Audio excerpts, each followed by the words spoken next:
This guy can't avoid boxes. Is this a spoof?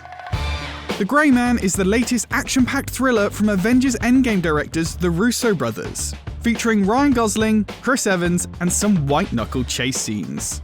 We decided to show Anthony and Joe some of gaming's classic chase sequences and got them to rate them like only top directors can. So we're looking at a clip from Uncharted here. This is a chase in Madagascar, right?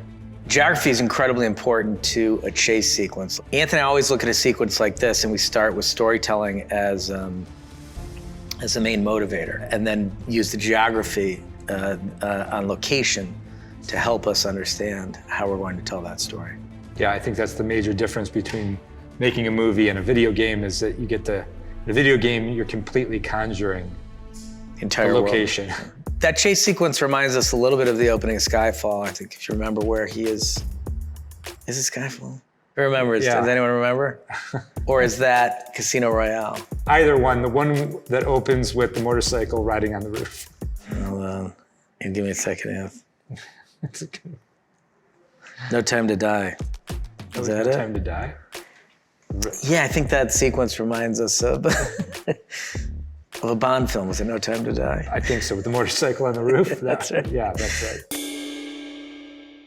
It's hard to just rate a scene off of watching just the scene, because they're all about the context of the scene. I would say that Uncharted is probably one of the best action gaming franchises of all time. But I don't know, I'd say that's like a 7 out of 10, right? I'll go with that.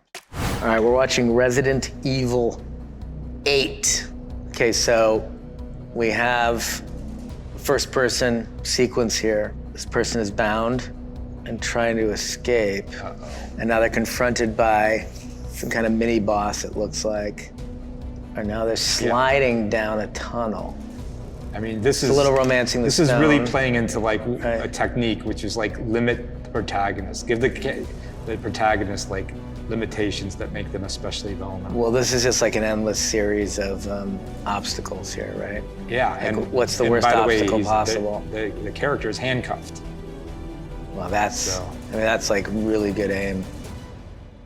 That's a lot of strength to do something So now like the that. character, I think, is not handcuffed. That's like an example of an action sequence with very little character in it. But I still felt a little emotion because you have to watch the character's handcuffed hands the whole time, Right. while the character is getting horribly bludgeoned.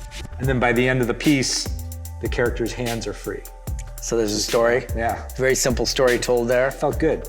First person is very difficult, I think, because you lose any emotional expression from the actor. That's very specific, because you're also losing a lot of space too. I mean, you know, you're getting a very limited point of view on what the character's situation is. And sometimes that can be good and exciting and thrilling, and sometimes it can get boring.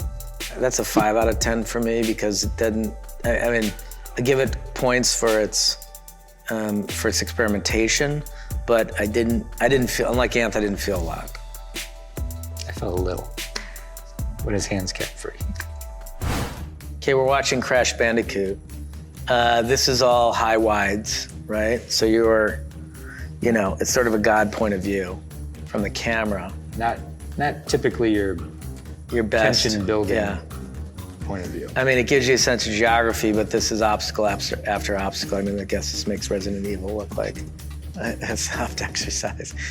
He's being chased by a dinosaur leaping over lava elements. Now look, you could have done that entire sequence with a different camera work, Right. and it would feel extremely different. It would have felt very large in scale. Yeah, I mean, if you were set the camera up sort of pulling through the lava as the character's jumping and... Off the dinosaur just behind him, right? Close up and Crash. Yeah, I think it's missing a few elements, but I mean, that's the gameplay, so can't really fault it for that. Yeah. I mean, for gameplay, That's it's a like 10 out of 10 for me. Yeah, it's a 10 I'd say 7 out of 10 for gameplay. For use of camera and tension, I would give it like a 3 out of 10. We differ. This is one of the great games ever made, Last of Us. That's great, really good use of limited point of view, good sound design. I mean, this is a page out of Spielberg's playbook. Tracking with the character. Series of obstacles slowing them down as they're trying to escape. It is, look, it's really noteworthy how little they're showing the monster pursuing, right? And it's like every time she meets an obstacle, I feel a tension about whether or not she's about to get caught, because I have no idea how close the monster is. It's good. So she had to engage Again, where's the monster? Right. Where's the monster?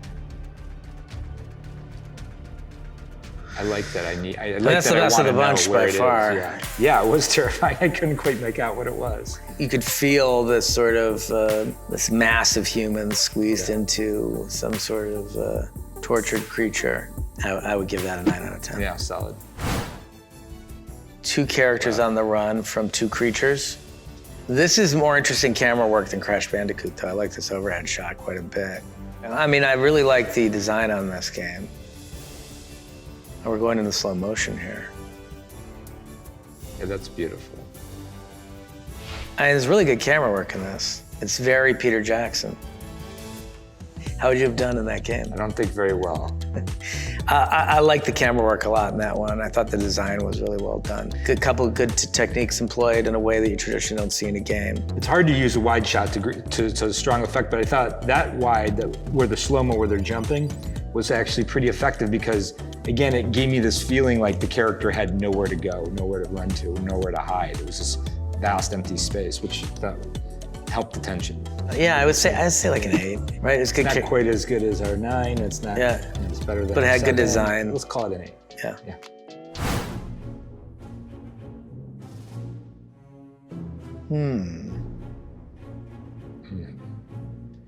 This guy can't avoid boxes. Yeah.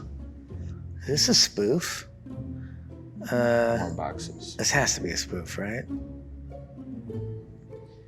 He's a really clumsy character.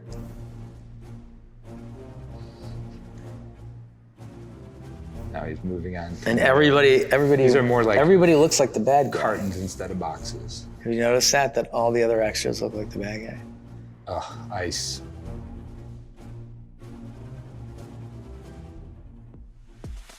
Shit, I lost him. Too bad he wasn't looking for boxes. I mean, look, we have a taste for the absurd. We do. We've dabbled. If Yeah, we were going to construct an absurd chase scene, we probably would have a guy encounter sort of an endless cycle of boxes. You know, as he was trying. We're to being get to comically space. harsh.